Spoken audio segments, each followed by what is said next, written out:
Hora de conversar com o Felipe Killing, direto de Londres. Ô Killing, quão grande era Maradona? Eu vou explicar com a capa de hoje do Guardian, que é um dos maiores jornais aí da Inglaterra. A notícia que ocupa a principal manchete é uma notícia daquelas que a gente vê uma vez a cada séculos, literalmente. Maior queda na economia em 300 anos. Saiu o PIB britânico. Porra, que assunto pode ser mais importante que isso? Maior queda na economia britânica em 300 anos. Esse assunto, Sheila, com gráficos, com repercussões, ocupa 2/5 da página. Os outros 3/5 da capa são para Diego Maradona. Diego Maradona, 1960-2020. E a Grã-Bretanha tinha, a Inglaterra, né? Tinha uma relação especial com Maradona, né, Killing? Bom dia para você. Exatamente esse é o ponto, Megalho. Bom dia a você, Sheila, Carla e a todos aí no Brasil. Os jornais nesta quinta-feira, claro, repercutem Maradona, a morte dele.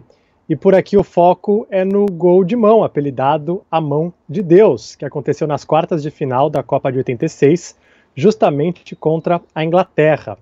Acho que a gente tem algumas capas aí, o Reni separou, dos jornais desta quinta-feira. Olha aí, todos vão mais ou menos na mesma linha, nas mãos de Deus agora, né? Claro, uma alusão ao gol de mão e também que Maradona morreu, está nas mãos de Deus. Só o dele estar, que diz, onde estava o VAR quando a gente mais precisou, mostrando que os ingleses ainda estão engasgados com aquele lance. Mas foi uma partida que mostrou dois lados de Maradona, né? O controverso, com esse gol irregular, mas também o genial, porque 4 minutos depois, ele fez um gol, uma obra-prima, eleito o gol mais bonito da história das Copas, ao partir com a bola antes do meio de campo, driblar meio time da Inglaterra e fazer o gol. Essa partida também tinha um outro ingrediente, a rivalidade entre os países, porque 4 anos antes aconteceu a Guerra das Malvinas, em que os britânicos ganharam na pólvora, mas aí os argentinos ganharam na bola. Tem até um documentário em 2008 que o Maradona fala que o príncipe Charles, herdeiro ao trono britânico,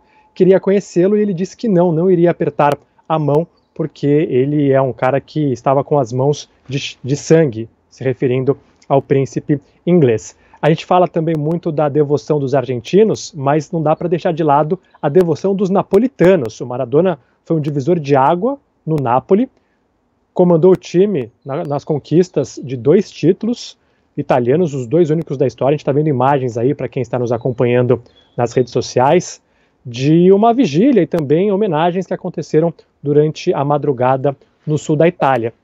E tem um momento emblemático na Copa de 90, na semifinal, que foi na Itália. A Argentina enfrentou a Itália, seleção da casa. Antes da partida, o Maradona disse, soube se aproveitar também da divisão entre as regiões: vocês, italianos, passam a vida falando mal dos napolitanos, dos que vivem no sul, e agora querem que eles torçam por vocês?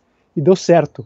Muitos torcedores estavam do lado da Argentina na semifinal. A Argentina ganhou nos pênaltis, chegou à final da Copa de 90 contra a Alemanha e perdeu. O anedotário futebolístico diz que Nápoles torceu para a Argentina naquele dia, mas isso não é verdade. Seria muito, para a história, seria legal se fosse verdade, mas foi como você disse aí, muitos torcedores ficaram com a Argentina, mas a maioria estava com a Itália. A lenda é sempre mais interessante que a realidade, mas a realidade é que a maioria ficou com a Itália mesmo. Exatamente. Eu assisti um documentário, acho que você deve ter assistido recente, sobre o Maradona, que explica bem essa história. Claro, alguns torceram pela Argentina, não todos, até porque, né, uma Copa do Mundo em casa, semifinal, a gente sabe como que as coisas são, mas tem um lado aí de alguns torcedores terem torcido pela Argentina. É incrível, né? É incrível. Quantas histórias existem para serem contadas. Eu não sei se você... A história mais engraçada sobre o Maradona, Sheila, eu não vou conseguir contar aqui porque ela é longa, mas ela tem que ser saboreada. Quem contou para mim foi o Flávio Sareta. E se você quiser ouvir, eu recomendo. Ele demora 25 minutos para contar do dia que ele conheceu o Maradona. Só um spoiler. Não foi o Maradona que foi tietar ele. O Sareta, ele que foi tietar o Maradona. O Killing já ouviu.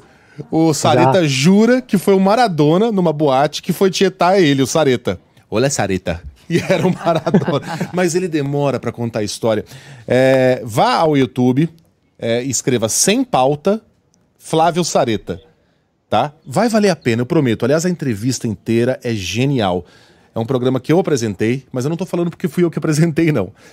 Durante pouco mais de um ano com o Bernardo Ramos e com o Roman Laurito, torcedor do Boca Juniors, inclusive. E o Sareta conta essa história no Sem Pauta. Então coloca lá, Sem Pauta, Flávio Sareta, e espera ele começar a contar a história do Maradona, que é de rolar no chão de rir.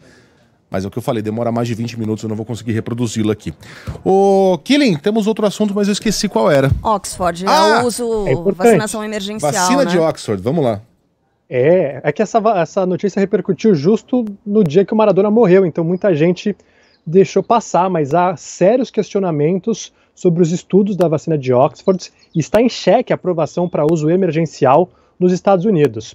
Bom, só para a gente relembrar, no começo da semana teve aquele anúncio de eficácia média de 70%. Isso porque o estudo usou 2 dosagens diferentes. Num grupo que recebeu 2 doses completas no intervalo de um mês, a vacina foi 62% eficaz. Já no grupo que recebeu meia dose na primeira aplicação e a dose completa na segunda, eficácia de 90%. Os cientistas estão analisando ainda o motivo dessa diferença. A grande pergunta é, por que uma diferença tão grande de eficácia em relação às dosagens?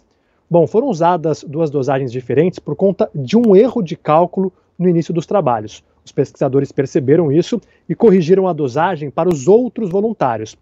O grupo que recebeu menos vacina é bem menor, 2.741 pessoas contra quase 9.000 que receberam as doses cheias.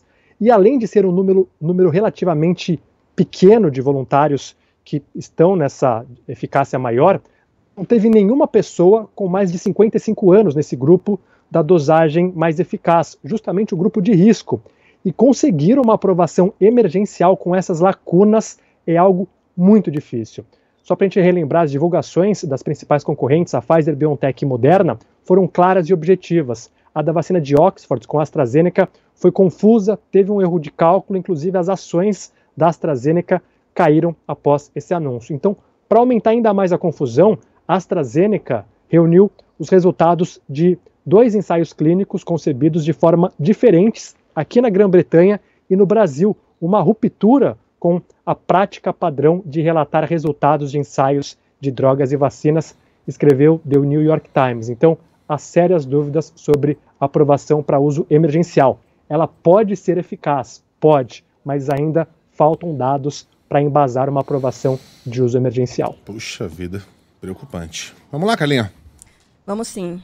Hoje é um pouco surpreendente, vai? Tá todo mundo esperando o Queen. Sabe, porque o Arthur Cover entrou aqui no estúdio, né? Mostrou ali aquela foto que foi publicada no perfil oficial do Queen. Muito legal, Maradona, né? Vestindo a camisa da Inglaterra. A gente até pensou em tocar Queen. E o Fred Mercury da Argentina. Exatamente. A gente pensou em tocar Queen, né? A foto tá na nossa transmissão ali, em homenagem a essa imagem. Olha, Deus é justo, mas essa camisa da Argentina no Fred Mercury... É. E aí, mas não, vamos homenagear o nosso ídolo de outra forma, com Billy Idol. Foi boa essa, não? Foi boa. É uma boa tentativa. O importante é surpreender, pegar o ouvinte no contrapé. Não é? Killing, um beijo pra você, até amanhã. Beijo, até. Beijo.